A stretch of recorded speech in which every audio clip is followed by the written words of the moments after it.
Oke, selamat pagi Pak Aldo. Saya Richard Ryan Puranto sekarang ingin melaksanakan tugas US untuk menjelaskan satu barang di Museum Nasional ini. Sekarang saya akan jalan ke barang atau benda yang saya akan jelaskan. Jadi boleh ikut saya. Oke, sekarang sudah mendekati sesi saya. Di sini ada banyak barang juga, tapi yang saya akan jelaskan tuh ada di sebelah sini. Oke, di sini banyak barang kan, tapi saya hanya ingin jelaskan satu barang yaitu podang yang bisa dilihat di sini. Oke, sekarang kita akan mulai penjelasannya. Oke, selanjutnya saya akan menjelaskan barang yang saya akan jelaskan yaitu podang yang ini, yang seperti pedang. Jadi, apa sih itu podang? Podang itu adalah sejenis pedang yang digunakan dalam perang Padri di Sumatera Barat pada abad ke-19. Nah, pedang ini memiliki bilah logam dengan ganggang kayu, mencerminkan keterampilan para pandai besi Nusantara dalam menempa senjata. Nah, senjata ini tidak hanya digunakan dalam pertempuran, tapi juga memiliki nilai budaya dan simbolis yang kuat. Selain di Sumatera Barat, podang ini juga dikenal oleh masyarakat Batak Karo, Toba, dan Angkola dengan nama pisau podang.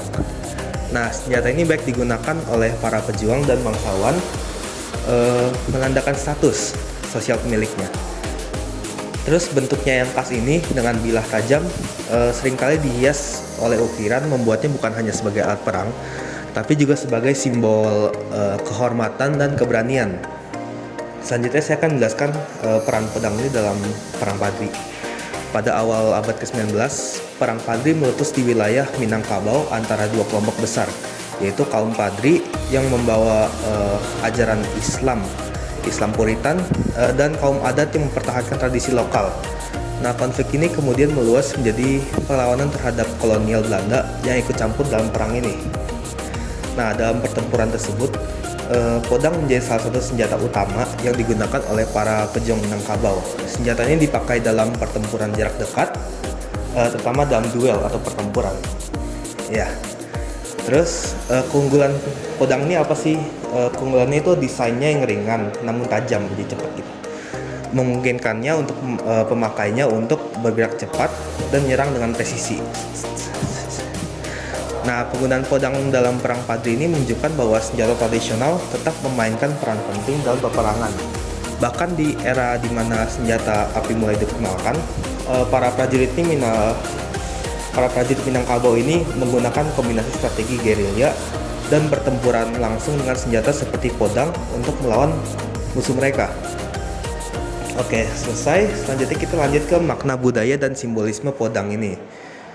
Podang ini tidak hanya memiliki fungsi sebagai alat perang, tetapi juga sebagai simbol status sosial.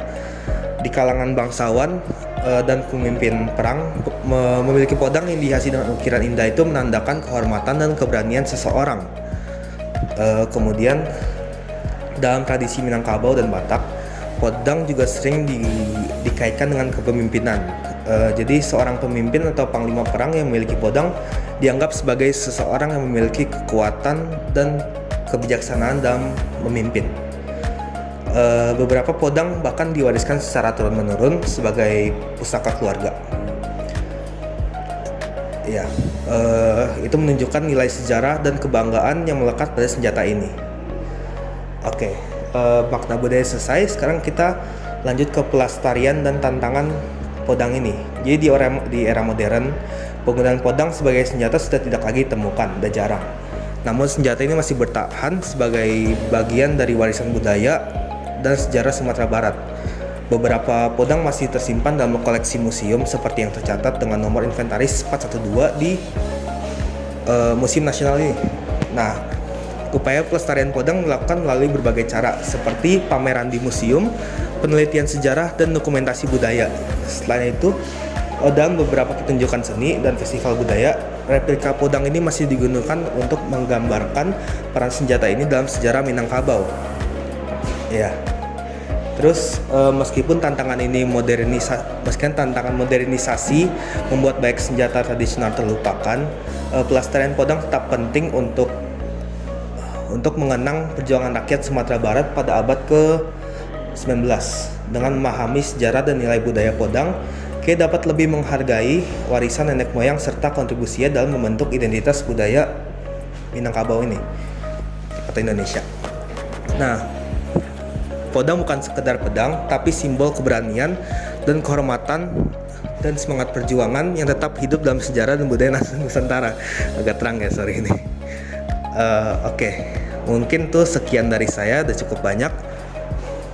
Jadi untuk biar lebih jelas boleh maju dikit lagi untuk menunjukkan podangnya. Nah ya, tadi kan saya juga ngomong kan ada besi-besi kan dan ganggang kayu, itu bisa lihat ganggang kayu. Ini juga ada besi-besinya. Oke. Terima kasih, itu sekian dari saya. Oke, terima kasih Pak Aldo sudah mendengarkan penjelasan saya. Mungkin agak cepat ya, saya mengejar waktu. Ya, itu sekian dari saya. Semoga nilai saya bagus. Terima kasih Pak.